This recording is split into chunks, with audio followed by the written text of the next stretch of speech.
आज मैं आपको वर्ग निकालने का मौखिक तरीका इसलिए बोल रहा हूं क्योंकि इस प्रकार के इतनी बड़ी जो संख्या दिख रही है उसका वर्ग आप मौखिक रूप से निकाल सकते हैं। और अगर आपको ये ट्रिक पता है तो मुझे कमेंट करके जरूर बताइएगा, और अगर आपको ये ट्रिक नहीं पता है तो आज के वीडियो को पूरा देख लीजिएगा। आज के बाद आप इस प्रकार की जो बड़ी संख्या है उसका वर्ग बिना पेन और कलम के निकाल सकते हैं, वो भी मौखिक रूप से। मैं पेन कलम का उपयोग इसलिए करूंगा क्योंकि उनका जो बेसिक कॉन्सेप्ट है उसको मैं आपको सिखाऊंगा। तो आप जैसे यहां पर संख्या दिख रहा है 988, इसका वर्ग निकालना है बिना पेन कलम के। मैं निकाल सकता हूं, आपको चुटकियों में बता सकता हूं, लेकिन आपको बेसिक कॉन्सेप्ट सिखाना है। यहां पर देखिए 994 लिखा है, 9987, इतनी बड़ी संख्या का वर्ग निकालना है, वो भी बिना पेन कलम के। आप कर पाओगे, बस अभी वीडियो को देखिए। उसके बाद ये क्या है, इनसे भी बड़ी संख्या होगा ना, उसका भी वर्ग आप चुटकियों में निकाल पाओगे। जी हाँ दोस्तों, यहां पर मैंने कुछ छोटी संख्या भी ले रखा है, यहां पर विशेष संख्या भी ले रखा है, जो यदि 100 के 1000 के आसपास ना हो तब भी हम उसका वर्ग निकाल सकते हैं मौखिक रूप से। लेकिन इस प्रकार के प्रश्नों में थोड़ा सा प्रैक्टिस चाहिए, और इस प्रकार के प्रश्नों में किसी प्रकार का कोई प्रैक्टिस करने की आवश्यकता नहीं है। गारंटी है, आज के वीडियो देखिए, उसके बाद चुटकियों में जवाब देंगे। दोस्तों ऐसे ही शानदार वीडियो के लिए आपने चैनल को अभी तक सब्सक्राइब नहीं किया होगा ना, तो प्लीज चैनल को सब्सक्राइब करने के लिए नीचे में आपको रेड कलर का सब्सक्राइब लिखा होगा, उसको क्लिक करना होगा। और चैनल को सब्सक्राइब करने के बाद आपको बेल आइकन को प्रेस करना है और ऑल को टच करना ना भूलिएगा, ताकि ऐसे ही बेहतरीन वीडियो का नोटिफिकेशन आपको मिलता रहे और आप उन वीडियो का लाभ उठाते रहें। दोस्तों आपको ये जानकर बहुत ही खुशी होगी कि रामानुजन जो है भारतीय गणितज्ञ है, और उसने बहुत सारे गणित पर शोध किए हैं, और उस पर मैंने एक प्लेलिस्ट बना रखा है, भारतीय गणितज्ञ रामानुजन। उस प्लेलिस्ट को आप क्लिक कीजिएगा और रामानुजन के बारे में बहुत सारे अद्भुत जादू भरे गणित को जानिए, और उसके जो अद्वितीय खोज है, उनके जो इन्फिनिटी पर बहुत सारे रिसर्च हैं उनको देखिए, और उनके बहुत सारे ऐसे ऐसे खोज है ना जिसको आप जब देखोगे ना तो आपको आश्चर्य होगा।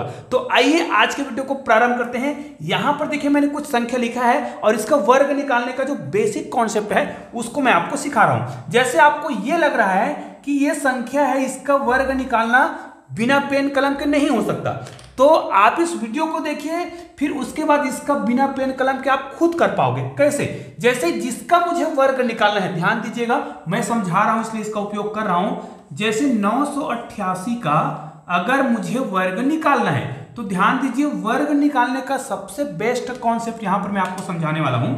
जैसे हमें एक सूत्र पता है a माइनस बी और a प्लस बी, ये कब होता है? ये होता है a का स्क्वायर माइनस b का स्क्वायर करने के बाद। इसका मतलब ये है, अगर इस संख्या को हम a मानते हैं, a का स्क्वायर, तो यहां पर b का स्क्वायर हमें लाना पड़ेगा। ठीक है, तो यहां पर जो हम b का स्क्वायर लाने वाले हैं ना, वो कहीं और से नहीं आएगा, इसको हमें देखना पड़ेगा उस संख्या को, और उसे ही हमें b का स्क्वायर बना देना है। ध्यान दीजिए, आप तो प्रश्न को देखते ही बना लोगे, आज सिखा रहा हूं इसलिए टाइम लग रहा है, प्रश्न को देखोगे और बना दोगे। जैसे मैं b का स्क्वायर किसको करूं, ताकि इस सूत्र का उपयोग करेंगे तो वो b को जोड़ेंगे, एक बार यहां पर घटाएंगे और जोड़ेंगे, बस उत्तर आ जाएगा। तो यहां पर b स्क्वायर हम किसको बनाएं?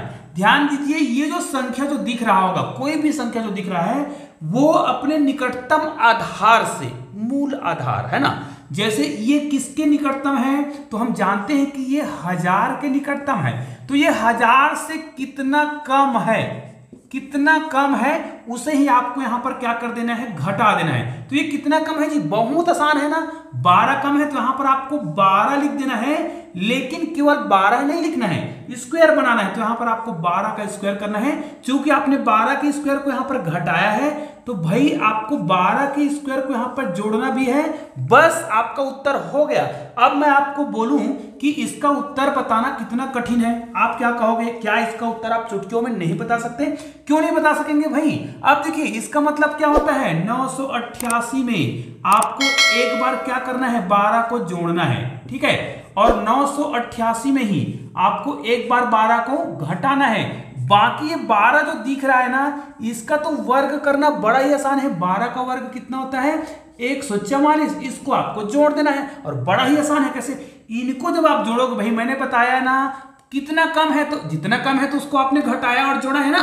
तो आपको तो पता है कि जब हम जोड़ेंगे तो कितना बनाएगा, ये बनाएगा 1000। ऐसा करने से फायदा क्या हो रहा है, क्योंकि किसी भी संख्या को ना 1000 से गुना करना बड़ा ही आसान होता है। अब देखिए इसमें आप 12 घटाएंगे भाई, तो 8 में आप 2 घटाएंगे तो कितना आएगा, 6 आएगा। 8 में आप 1 घटाएंगे तो कितना आएगा, 7 आएगा। यहां पर कितना आएगा, इतना ही आएगा। भाई इसको गुना करना ना छोटे बच्चे का काम होता है, इनको गुना करना क्या कठिन है। अब उसमें 144 जोड़ना है। अब देखिए इसको गुना करिए, इसका मतलब यह है इसमें 3 जीरो है ना, तो इसमें आपको 3 जीरो लगाना है। तो क्या हो जाएगा 976। उसके बाद क्या करना है 0 0 0। अब भाई 144 को इसमें जोड़ना है, तो ये 3 जीरो दिख रहा है उसी की जगह 44 होगा। मतलब आपका जो फाइनल आंसर है 144 को जोड़ना है, मतलब 976 और 144। अब ये आपका आंसर आ गया है, और आपको इस आंसर को लाने के लिए इतना करने की आवश्यकता नहीं थी। आप तो प्रश्न को देखते और उत्तर तुरंत बता देते। तो ये आपका आंसर हो गया। तो ये तो हो गया बेसिक कॉन्सेप्ट। अब इसी के आधार पर हमें अगली संख्या का करना है। तो चलो अब इसको आप लोग मौखिक रूप से कर कर बताइए कैसे करेंगे। देखिए फटाफट हो जाएगा भाई। अब आपको फटाफट करना है। 994 है, तो आपको 994 के लिए आपको क्या करना पड़ेगा, 994 है भाई, ये निकटतम आधार कितना 1000 ही है, तो 1000 से कितना कम है, 94 मतलब 6 कम है। मतलब यहां पर तो हमें इसका स्क्वायर निकालना था, तो 6 का स्क्वायर करेंगे और प्लस 6 का स्क्वायर को जोड़ेंगे। यहां पर क्या करेंगे, एक बार जोड़ेंगे और एक बार घटाएंगे। जोड़ेंगे तब कितना हो जाएगा, जोड़ेंगे तब तो 1000 होगा, और घटाएंगे है ना 1000 में, मतलब 94 में आपको 6 घटाना भाई, तो ये कितना हो जाएगा 988 होगा। ठीक है, और प्लस 6 का वर्ग मतलब 36 को जोड़ना है जी। तो क्या हो जाएगा, इसमें आप क्या करिए 3 जीरो बढ़ा दीजिए, 988 और 3 जीरो बढ़ाए, ये देखिए अब इसमें 36 जोड़ना है, तो लास्ट में 36 आता 988, ये जीरो, उसके बाद यहां पर 36, और ये आपका आंसर हो गया है। क्या दिक्कत है, इसको तो आप चुटकियों में कर सकते हैं। तो ये भी हो गया। तो चलिए अब इस प्रश्न पर चलते हैं जो थोड़ा सा बड़ा है, लेकिन उससे भी सरल है। क्योंकि अब आप अगर बेसिक कॉन्सेप्ट को सीख गए हो ना, तो इसमें बिल्कुल भी घबराने की आवश्यकता नहीं है। आप किसी प्रकार के प्रश्न को बहुत आसानी से बना सकते हैं। इसको मुझे बनाना है, तो ये निकटतम आधार की बात करते हैं।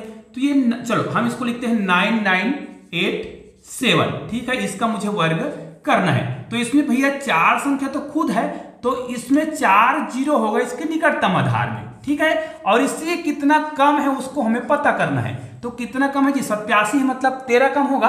तो आपको क्या करना है, -13 का स्क्वायर करना है यहां पर, है ना, -13 का वर्ग करेंगे और +13 का वर्ग करेंगे। ये क्यों करते हैं, क्योंकि ये एक फार्मूला बन जाता है, सूत्र बन जाता है। एक बार प्लस और एक बार माइनस वाला सूत्र में बन जाता है। ऐसा करने से क्या होगा, एक बार प्लस करेंगे तो निश्चित रूप से ये क्या बना देगा, अगर इसमें हम 13 जोड़ते हैं तो ये बना देगा। मतलब ये हो जाएगा इस प्रकार, हम जितना जीरो लिखना है, 4 संख्या तो 4 जीरो तो आ ही जाएगा, है ना, आधार में बदलने के बाद। उसके बाद इसमें क्या करना है, 13 इसमें घटाना है, तो क्या हो जाएगा 99 और ये हो जाएगा 74। ठीक है, ये हो गया इसका। अब इसको आपको गुना कर देना है, तो इसका तो होता है 169। अब इसमें भाई इनसे गुना करना कोई कठिन चीज थोड़ी है। आप देख लीजिए इसमें कितने जीरो है, 4 जीरो, तो 4 जीरो बढ़ा दीजिए 9974 और 4 जीरो बढ़ा देना है, और 4 जीरो बढ़ाने के बाद इसको जोड़ना है। तो भाई इसको जोड़ने की आवश्यकता नहीं है। अब मैं क्या करूंगा, इसमें 3 अंक है तो 3 जीरो मिटा देता हूं, इसमें जोड़ना है तो मतलब, तो ये हो जाएगा 169। तो दोस्तों ये आपका आंसर बहुत ही आसानी से चुटकियों में आ रहा है। निश्चित रूप से आपने इसके बेसिक कॉन्सेप्ट को सीख लिया होगा, तो आप इस प्रकार के प्रश्नों के उत्तर निश्चित रूप से मौखिक रूप से दे पाएंगे। इसके वीडियो के जो लास्ट है उसमें आपके लिए कुछ प्रश्न छोड़ूंगा, जिसका उत्तर आप लोग मुझे कमेंट जरूर करिए। आइए इस प्रकार के प्रश्नों को कैसे बनाएंगे ये भी देख लेते हैं। तो चलिए इस छोटे से प्रश्न को ही बनाकर देख लेते हैं। निश्चित रूप से आप उस प्रश्न को भी बहुत ही आसानी से बना लेंगे। तो यहां पर देखिए हम छोटे प्रश्नों को किस प्रकार बनाएं। अगर हमें इस प्रकार की संख्या दे दे 87 का हमें स्क्वायर करना हो, तो हम कैसे बनाएंगे, ये भी बहुत ही आसानी से बना सकते हैं। क्योंकि हमें पता है 87 जो है 100 से कितना कम है, ये जो है 13 कम है। 13 कम है मतलब 13 का स्क्वायर करेंगे और 13 का ही वर्ग करके जोड़ेंगे। ये हो गया। अब इससे क्या होगा, एक बार जोड़ेंगे तो ये क्या बनाएगा, 100 बनाएगा। और इसी में आपको क्या कर देना है, घटाना भी है। घटाना है 87 में। 87 में आप 13 घटाएंगे तो कितना आ जाएगा, ये तो 74 ही आएगा। प्लस 169 को इसमें जोड़ देना है। इसमें 100 का गुना करना बड़ा आसान है, ये हो जाएगा 7400 प्लस 169, भाई इसको इसमें जोड़ देना है। तो क्या दिक्कत है, इसमें 2 जीरो है तो ये तो आ जाएगा, ये इसमें तो जुड़ जाएगा, ये हो जाएगा 75 और 69, ये आपका आंसर हो गया। अब दोस्तों ये प्रश्न को मुझे बताने की आवश्यकता नहीं है, इसको यदि आप आधार के रूप में करना चाहें तब भी कर सकते हैं, अन्यथा इस प्रकार के प्रश्न को हम क्या कर सकते हैं, उप आधार विधि से हल कर सकते हैं। जैसे ये 70 के निकट है भाई, अब ये जो है 70 के निकट है, 70 के निकट का मतलब ये है कि इसको हम किस रूप में लिखेंगे, 68 का जो वर्ग है ये 70 से कितना कम है वो करेंगे। तो हम क्या करेंगे, यहां पर -2 का वर्ग करेंगे और +2 का वर्ग करके जोड़ देंगे। ऐसा करने से सूत्र में बन गया, 2 जोड़ेंगे तो कितना हो जाएगा, ये 70 हो जाएगा, और 2 घटाएंगे तो कितना हो जाएगा, 66 हो जाएगा, प्लस 2 दूनी 4 को इसमें जोड़ना है ही आखिरी में। फिर देखिए हम जानते हैं कि शून्य आ गया मतलब गुना करना फिर भी आसान ही है। तो देखिए हम इसको गुना करेंगे तो 7 6 का 42 का 2 हो जाएगा, हासिल 4 हो जाएगा, फिर 7 6 का 42, 42 में आप क्या कर रहे हैं, 4 जोड़ रहे हैं, आप 4 जोड़कर देख लीजिए कितना आ जाएगा, ये हो जाएगा 46, मतलब ये हो जाएगा इतना और 0 प्लस इसमें 4 जोड़ना बस तो है ना जी, 4 बस और जोड़ना है, तो ये आपका आंसर हो गया है, मतलब 46 24, मतलब 4624। तो सारे प्रकार के प्रश्नों को आप बना सकते हैं। आइए, मैंने बोला था कि आपको मैं कुछ प्रश्न दूंगा जिसके उत्तर आपको मुझे कमेंट करके बताना है, और वो भी बिना पेन कलम का उपयोग करे आपको मुझे कमेंट करके बताना है। और निश्चित रूप से आप लोग बिना पेन और कलम का उपयोग करेंगे और आप इसका उत्तर जरूर देंगे। जैसे उपयोग नहीं करना है, कैसे करेंगे, जैसे मुझे देना है 984 का स्क्वायर मुझे करना है, तो कैसे करूंगा, या फिर 99 है ना, या 999 कर देते हैं, और यहां पर हम डाल देते हैं 6, इनका मुझे स्क्वायर करना है, या फिर 99 और 83 इसका मुझे स्क्वायर करना है। तो मैं मौखिक रूप से इसका उत्तर मैं कैसे ला पाऊंगा, या फिर 94 का स्क्वायर मुझे करना है। इन सभी का इसको जब मैं क्रमांक दे देता हूं A, B, C और D, इन 4 प्रश्नों के उत्तर आपको मुझे मौखिक रूप से कमेंट करके बताना है। तो दोस्तों निश्चित रूप से आज का वीडियो आपको बहुत ही आसानी से समझ आया होगा, और निश्चित रूप से आप इस वीडियो को अधिक से अधिक शेयर जरूर करेंगे, और वीडियो को लाइक नहीं किए हैं तो वीडियो को लाइक जरूर कर दीजिएगा। और ऐसे ही शानदार वीडियो के लिए आपने चैनल को अभी तक सब्सक्राइब नहीं किया होगा ना, तो नीचे मेरे चैनल को लोगो दिखाई दे रहा है, उसको क्लिक करके चैनल को सब्सक्राइब कर दीजिएगा, और बगल में 2 शानदार वीडियो दिखाई दे रहा है, किसी भी वीडियो को क्लिक कीजिएगा और शानदार वीडियो का आनंद लीजिएगा। तो दोस्तों मिलते हैं ऐसे ही बेहतरीन वीडियो के साथ, तब तक के लिए जय हिंद जय भारत।